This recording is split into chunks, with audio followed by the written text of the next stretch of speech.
हमारे हाथ में ताकत थी 1000 साल।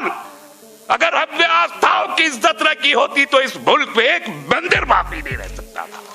और जिस मंदिर के बारे में ये मालूम नहीं कि वहां पर वो वाकई था या नहीं था, या रामचंद्र जी का स्थान, जन्म स्थान वो था या नहीं था, जो आज तक सवालों के घेरे में मौजूद है, जिसका यकीन नहीं है इस दुनिया को कि रामचंद्र जी वहां पैदा हुए या नहीं, उसको लेके ये कहा जा रहा है कि हमारे सब्र का पैमाना नुपुर शर्मा ने गलती किया तो सर तन से जुदा, और तस्लीम रहमानी ने राम जी का मजाक बनाया, उनके जन्म स्थान का मजाक बनाया, देवों के देव महादेव का मजाक बनाया, उनके शिवलिंग को फुवारा कहा, तो उन पर कोई कार्रवाई नहीं। ये कैसा इंसाफ है?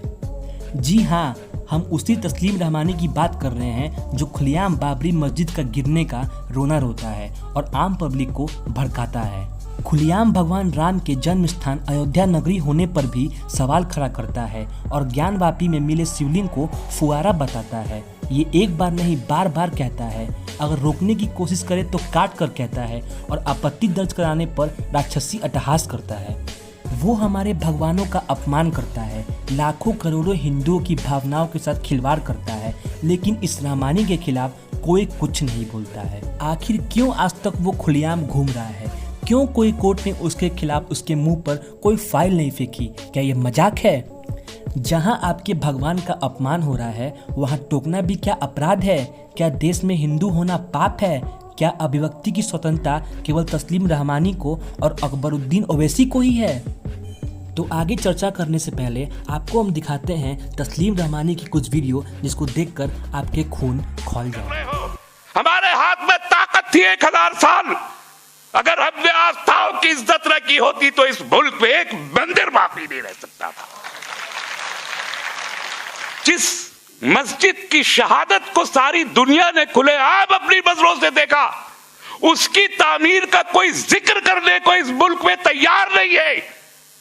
और जिस मंदिर के बारे में ये मालूम नहीं कि वहां पर वो वाकई था या नहीं था, या रामचंद्र जी का स्थान, जन्म स्थान वो था या नहीं था, जो आज तक सवालों के घेरे में मौजूद है, जिसका यकीन नहीं है इस दुनिया को कि रामचंद्र जी वहां पैदा हुए या नहीं, उसको लेके ये कहा जा रहा है कि हमारे सब्र का पैमाना लबरेज हो गया। कहां हैं वो लोग? 25 साल गुजर गए, प्रॉपरली एफआईआर तक दर्ज नहीं हुई है आज तक, और एल.के. अडवाणी इस मुल्क के नायब वजीर आला बन गए, वजीर दाखिला। तो अब सवाल ये उठता है कि आखिर कौन है ये तस्लीम रहमानी? आइए जानने की कोशिश करते हैं।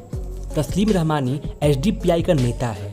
आप लोग जानते होंगे कि एसडीपीआई आतंकी संगठन पीएफआई का राजनीतिक विंग है, यानी एसडीपीआई का नेता डॉक्टर तस्लीम रहमानी पीएफआई का नेता भी है। मुस्लिम पॉलिटिकल काउंसिल ऑफ इंडिया का प्रमुख भी तस्लीम रहमानी है।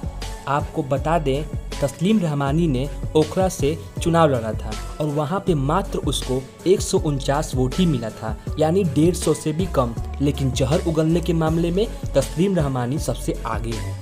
हिंदू से कन्वर्टेड मुसलमान है तस्लीम रहमानी। आपको बता दें, हमारे देश में 95% मुसलमान कन्वर्टेड हिंदू ही हैं। नुपुर शर्मा के डिबेट में किया था देवादिदेव का अपमान, ज्ञानवापी पे मिले शिवलिंग को फुआरा बताया था, बाबा विश्वेश्वर के पवित्र शिवलिंग का मजाक भी उड़ाया था। तस्लीम रहमानी पेशे से डॉक्टर है। अयोध्या पर सुप्रीम कोर्ट को गलत बताया था तस्लीम रहमानी ने। आपको बता दें, आज से 1000 वर्ष बाद बाबरी मस्जिद बनाने की मांग करता है तस्लीम रहमानी, यानी कि जो अभी अयोध्या मंदिर बन रहा है उसको तोड़ने के बाद बाबरी मस्जिद बनाने की मांग करता आता है तस्लीम रहमानी। तो दोस्तों, आपको क्या लगता है, सिर्फ नुपुर शर्मा की ही गलती है? क्या अपने धर्म के खिलाफ बोलना गलत है? क्या हिंदू होना पाप है? क्या अभिव्यक्ति की आज़ादी सिर्फ तस्लीम रहमानी जैसे लोगों को ही है? आपका इस पर क्या राय है, कमेंट में ज़रूर बताइएगा।